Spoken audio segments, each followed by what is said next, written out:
जन्मदिनमा प्रेमिकाको romantic पोस्टपछि cricketer Dipendra सिंहको प्रेम सम्बन्ध सार्वजनिक। तस्बिरमा अनुहार लुकाउने को हुन् ती मोडल जस्तै प्रेमिका। नेपाली राष्ट्रिय क्रिकेट टोलीका उत्कृष्ट अलराउन्डर तथा सुदूर पश्चिम रोयल्सका कप्तान दिपेन्द्र सिंह एरी र मोडल जस्तै सुन्दरी आयशा दिव्या कोइराला बीचको गहिरो प्रेम सम्बन्ध अब औपचारिक रूपमा बाहिर आएको छ। लामो समयदेखि चर्चा र अनुमानको घेरामा रहेको यो जोडीको अफेयर दिपेन्द्रको जन्मदिनको अवसर पारेर प्रेमिका आयशाले गरेको एउटा रोमान्टिक पोस्ट सँगै सार्वजनिक र खुला भएको हो। दिपेन्द्रको जन्मदिनको विशेष अवसरमा आयशाले उनीसँगको एक रोमान्टिक तस्बिर सामाजिक सञ्जालमा शेयर गर्दै लेखेकी छन्, मेरो जीवनको म्यान अफ द म्याच। यद्यपि अझै पनि रहस्यको पर्दा कायमै राख्ने शैलीमा उनले उक्त तस्बिरमा आफ्नो अनुहार भने पूर्ण रूपमा देखाएकी छैनन्। तर यो पोस्टले यी दुवै बीचको आत्मीयता र प्रेमलाई स्पष्ट रूपमा प्रमाणित गरिदिएको छ। दिपेन्द्र र आयशा दिव्याको निकटता नेपाल प्रिमियर लिग एनपीएल को पहिलो सिजनबाट सुरु भएको थियो।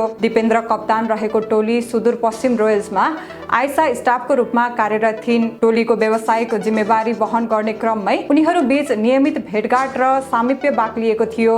तर दिपेन्द्र र आयशा बीचको सामिप्य बढेपछि टोली व्यवस्थापनले केही असन्तुष्टि जनाएको बताइएको छ।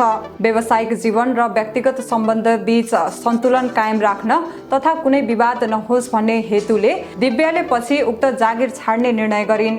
जागिर छुटे पनि उनीहरू बीचको प्रेम भने दिन प्रतिदिन अझ प्रगाढ बन्दै गयो। सार्वजनिक रूपमा खुल्न केही समय लागे पनि करिब 5 महिना अघि एक पोडकास्ट अन्तर्वार्तामा दिपेन्द्रले आफ्नो जीवनमा कसैको आगमन भएको कुरा पहिलो पटक स्वीकार गरेका थिए। आयशाको नाम सिधै नलिई उनले भनेका थिए, ऊ आएपछि मेरो जीवनमा धेरै कुरा सजिलो भएको छ। अहिले म उसलाई जता पनि लिएर हिँड्छु। परिवार र अरू धेरै कुरा उसैले सम्हालिरहेको छ।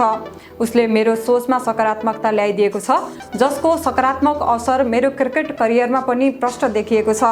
अहिले करियर राम्रो हुँदैछ।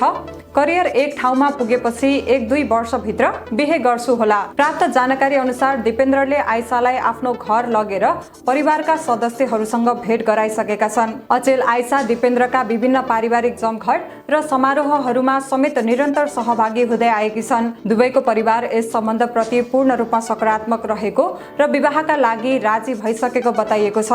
विवाहको मिति औपचारिक रूपमा तय भइ नसके पनि उनीहरूको यो सम्बन्ध अब चाँडै नै वैवाहिक जीवनमा परिणत हुने पक्का पक्की देखिएको छ।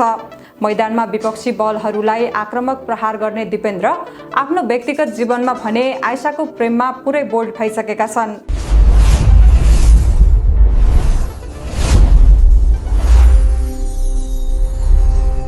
के तपाईँ नयाँ घडेरी किन्दै हुनुहुन्छ?